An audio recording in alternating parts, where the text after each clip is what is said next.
1 degree with a face 90 degrees to the target will produce a good draw. Hi everyone, Murdoch here, hope you're well. Okay, it's that time again, let's do a backswing check. Remember, your body will always try and find the easy way out. Complacency will also kick in when you're playing well. So you have to remind yourself really quite often, if you're playing 3 or 4 times a week or more, I'd say you need to do this every other day. So here we go.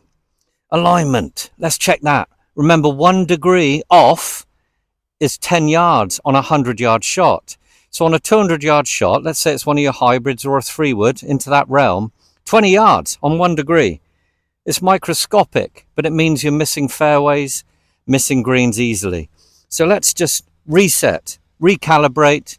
Now, before we check our backswing, let's check our alignment really quick. I got a club on the ground or a stick, feet, knees, hips, shoulders all parallel. This little move, that's the first complacency move that people forget. Stance width can also get a bit wide, trying to squeeze an extra bit of yardage because you've become loose and confident. You feel like everything's just going to be a little bit easier going wider. So check that. That little hip bump, so you got your load point. Now, hands on shoulders. Shoulders back. That's our second complacency move. Getting a bit sloppy here. It's so easy, honestly. You can do it over 9 holes. It can happen. I've seen it. I've seen it so often.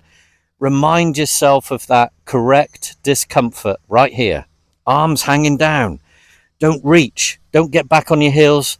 Don't tuck your bottom under. Rounded shoulders, bottom under. That's the recipe for sliding. So check that, please. Okay, now when you're in this position, the backswing check in terms of where are our arms positioned. Now, when you're angled like this, you can immediately focus on the turn because it's so much easier. We've got a straight back for one. We're in the correct position for loading, so it's easier to sit into the right hip.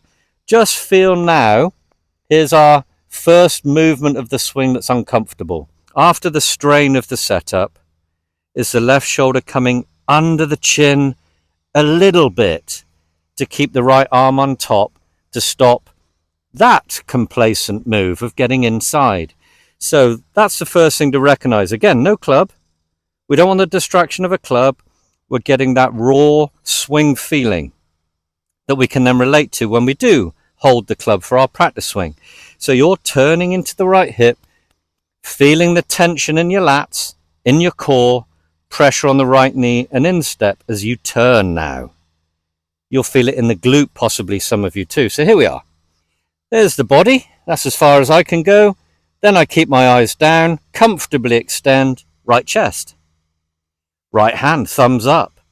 You can see your grip is pretty much the same as it was at the address. So these are little checks that you can cross off to know that you're swinging well and little mistakes aren't creeping in. So the front on view, here we are, shoulders back, my little move, nice and angled so I can feel I can rotate very easily. Left shoulder down, there I am. Now I'm behind the target, my wall, extend the arms, right chest. So your left arm will kind of feel like it's on the same line as your feet. So you've got to understand first, when you're making these moves, ball turf. Where do I want to be for ball turf? Remember, 1 degree isn't much. A 1 degree in to out with a face on line for your target, so 90 degrees to your target on a delivered at speed with a strike, slightly in to out.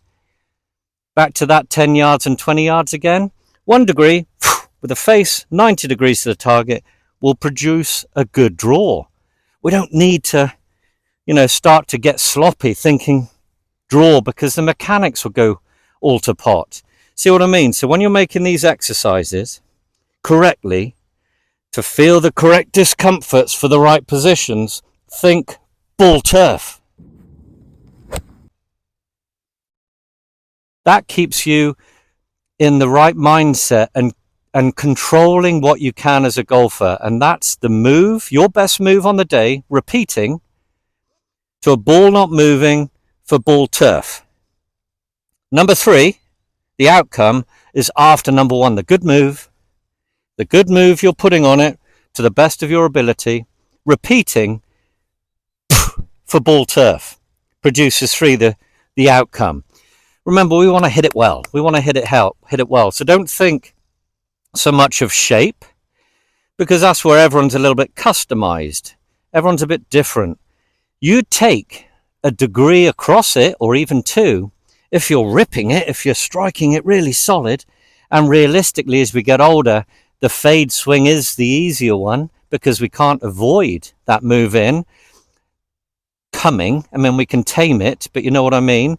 Getting a bit steep on it, shorter. But if we're ripping it and everything's repeating, starting down the left, cutting back on the green again, we can score, and we're getting the thrill out of striking. Same with the other guy, might be more flexible than you, taller, have the ability to just produce a path that is squarer or into out. So he's a higher ball hitter and maybe the little draw. We've got to build the swing around repeating that good compressed strike.